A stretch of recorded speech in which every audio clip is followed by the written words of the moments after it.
మన పెద్దలు చెప్తా ఉంటారు కదా! పువ్వు పుట్టగానే పరిమళిస్తుంది అని. అలాగే మా లాలిత్యని చూస్తే మాకెప్పుడు చాలా గర్వంగా అనిపిస్తా ఉంటది.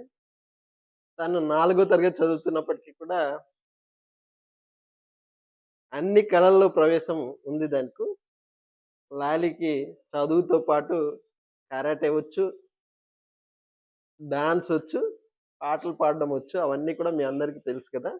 ఈరోజు మా లాలీలో ఉన్నటువంటి ఒక గొప్ప కళని మీ అందరికీ పరిచయం చేయబోతున్నాం.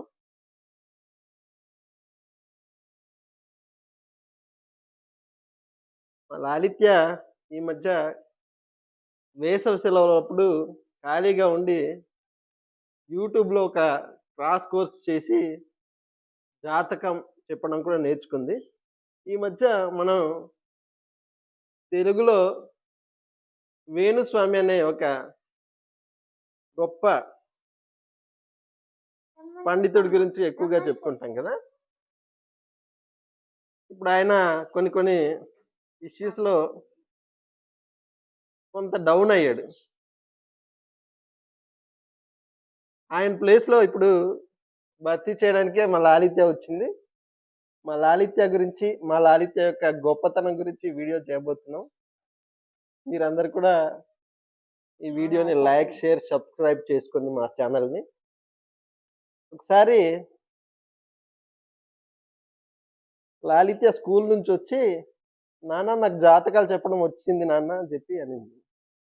"లాలిత్య నీకెప్పుడు నేను జాతకాలు చెప్పడం నేర్పించలేదు కదా! ఎలా వచ్చిందంటే, "నేను యూట్యూబ్‌లో చూసి నేర్చుకున్నాను నాన్న" అని చెప్పి.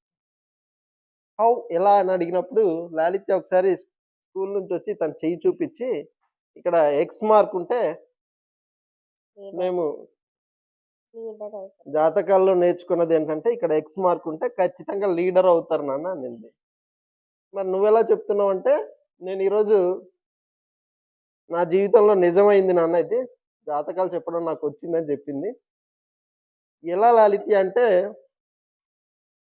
ఈరోజు స్కూల్‌లో కబోర్డ్ లీడర్ అయ్యానని చెప్పింది. చూడండి మా లాలిత్య జాతకాలు నేర్చుకోవడమే కాకుండా, నిజ జీవితంలో దాన్ని నిజం చేసి చూపిస్తుంది కాబట్టి, ఈ మధ్య వేణుస్వామి కూడా సరిగ్గా జాతకాలు చెప్పట్లేదు కాబట్టి, మీకెవరికైనా కూడా మీ జాతకం తెలుసుకోవాలంటే ఖచ్చితంగా మా లాలిత్యని సంప్రదించండి. స్కూల్ హాలిడేస్ అప్పుడు ఖచ్చితంగా చాలా తక్కువ డబ్బులు తీసుకునే జాతకాలనేది పర్ఫెక్ట్‌గా చెప్తా ఉంది. మీ అందరికీ కూడా ఒక సక్సెస్‌ఫుల్ ఎగ్జాంపుల్‌తో మీకు చెప్తున్నాం కాబట్టి, మా లాలిత దగ్గర మీరు జాతకాలు చెప్పించుకోవాల్సిందిగా మీ అందరిని రిక్వెస్ట్ చేస్తూ, మీకు ఈ వీడియో నచ్చినట్టయితే మా ఛానల్‌ని సబ్స్క్రైబ్ చేసుకొని, ఈ వీడియోని లైక్ చేసుకోండి. Thank you for watching.